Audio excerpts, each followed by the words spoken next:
Distante a cerca de 279 quilômetros da capital, no centro-oeste do estado de São Paulo e vizinho ao município de Barra Bonita, estamos agora em Igaraçu do Tietê. Em termos de geomorfologia, a cidade se encontra no compartimento das crestas basálticas, feições de relevo muito comuns do centro-oeste do estado de São Paulo e correspondente ao trecho do Médio Tietê. Ao contrário da área das nascentes, que se situam dentro de um parque estadual, Igaraçu do Tietê apresenta maior desenvolvimento urbano, com uma população de quase 35 mil habitantes, indústrias, empresas de serviço, comércio e importantes atividades agrícolas, como café, cana-de-açúcar e silvicultura. Mesmo com esta ampla diversidade de atividades econômicas, rurais e urbanas, o que se observa na região é um relativo equilíbrio entre desenvolvimento e qualidade ambiental, uma vez que a qualidade da água aqui nessa região é boa. Nós podemos provar isso fazendo diversos tipos de análise de água ou observando os entornos do Tietê na região.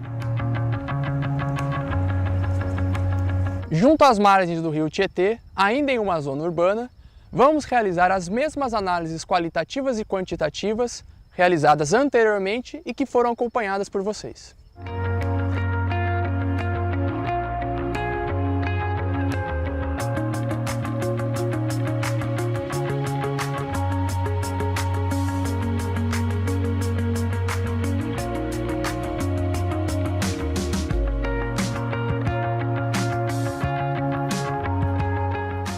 Relembrando, realizaremos algumas análises qualitativas e 7 análises quantitativas.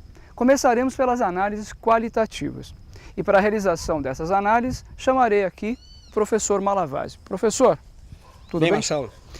Vamos realizar então algumas análises de caráter qualitativo sobre a água do rio. Olhando para o rio Tietê, professor, o senhor consegue observar corpos flutuantes? Corrente normal de água, algumas algas normais do rio, nada de excepcional. Ok. Agora, avaliando a água do rio com essa pequena porção coletada, podemos fazer a seguinte pergunta: essa água apresenta cor? Se nós considerarmos água sem cor, se nós considerarmos aquela água esta que foi coletada ali, tudo certo, nada diferente da normalidade. E podemos dizer que essa água é transparente? Transparente, tal qual aquela que lá está, essa daqui, normal. Ok. E faço agora uma outra pergunta. Essa água coletada do rio, ela apresenta cheiro? Outra vez, nada de excepcional, normal. Aquela, essa coletada dali, tudo certo. Ok. E uma última pergunta. Essa água, será que ela apresenta gosto?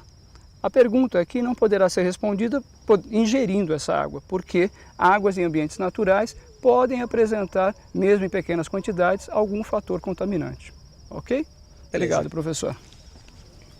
Iniciando agora as análises quantitativas, realizaremos a medição de temperatura da água. Lembrando que, de uma maneira geral, as águas devem ter temperaturas iguais ou menores àquelas do ambiente externo em que se encontram.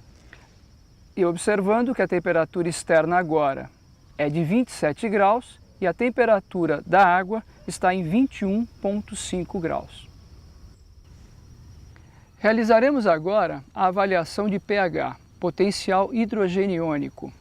E nesse caso, temos aqui um valor de 7,9 com pequenas oscilações que podem ser consideradas normais.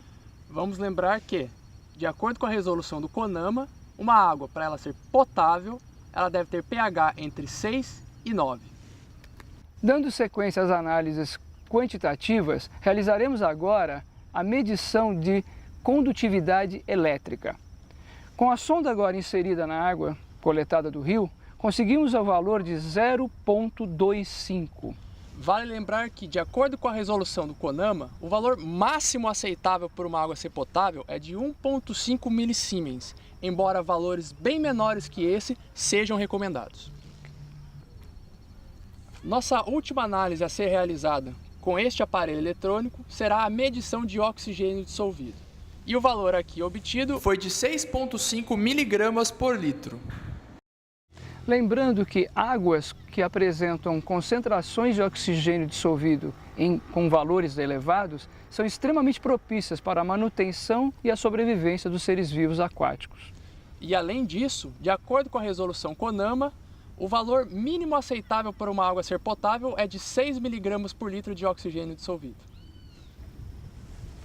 Prosseguiremos agora com as nossas 3 últimas análises quantitativas, agora aquelas que necessitam reação da água coletada com um reagente químico e posterior comparação com a escala colorimétrica.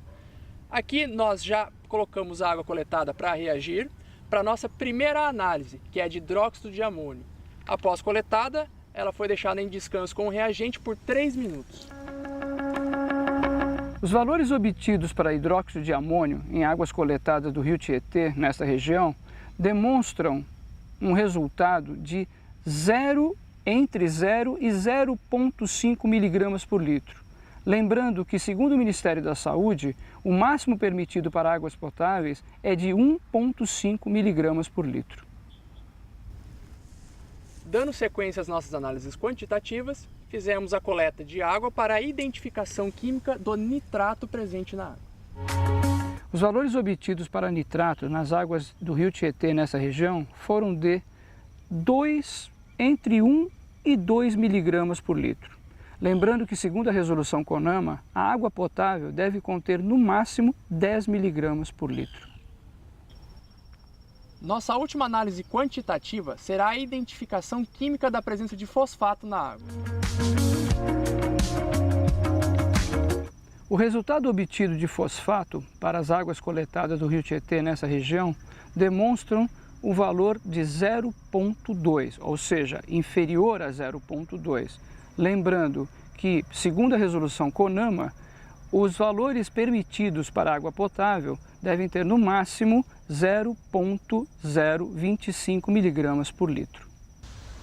As análises de água realizadas aqui em Igaraçu-Tietê mostram que essa região, que dista cerca de 400 km da nascente do rio Tietê, possui uma qualidade ambiental claramente melhor do que Pirapora do Bom Jesus e da capital São Paulo.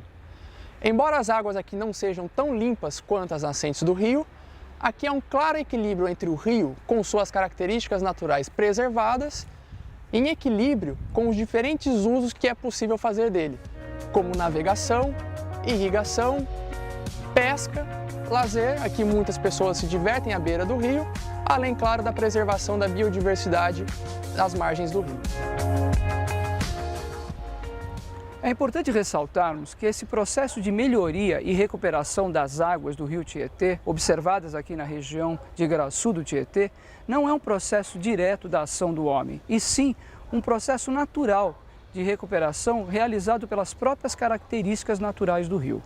Esse processo tem um nome, é chamado de autodepuração.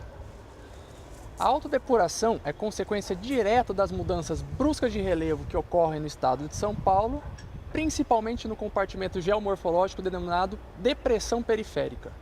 Essas mudanças bruscas de altitude resultam em quedas d'água que, por sua vez, resultam em reoxigenação das águas, desencadeando o processo de autodepuração.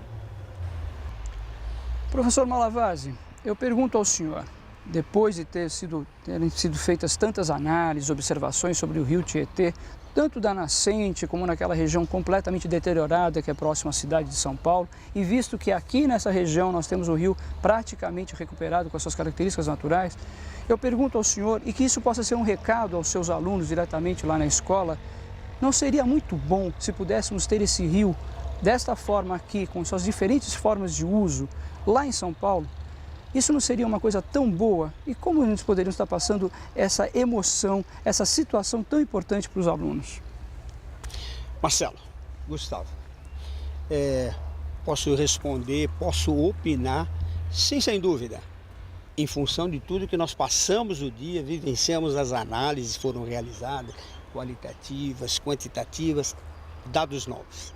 Mas eu tenho certeza que os alunos, nossos alunos, que aqui virão, com o roteiro que seguirão, com os dados que eles vão levantar, com a sensibilidade de que são dotados análise crítica das situações, eles mesmos vão poder responder essa realidade. E essa realidade seria cada um de nós, começando com eles, nossos alunos, sentirem com os dados que apresentam, com as situações que vão vivenciar, com os dados que terão, se isso não é absolutamente possível com a nossa participação, nós todos. Eles, enquanto estudantes, enquanto cidadãos. Seguramente, poderíamos dizer sim, mas vamos apostar na sensibilidade dessa moçada.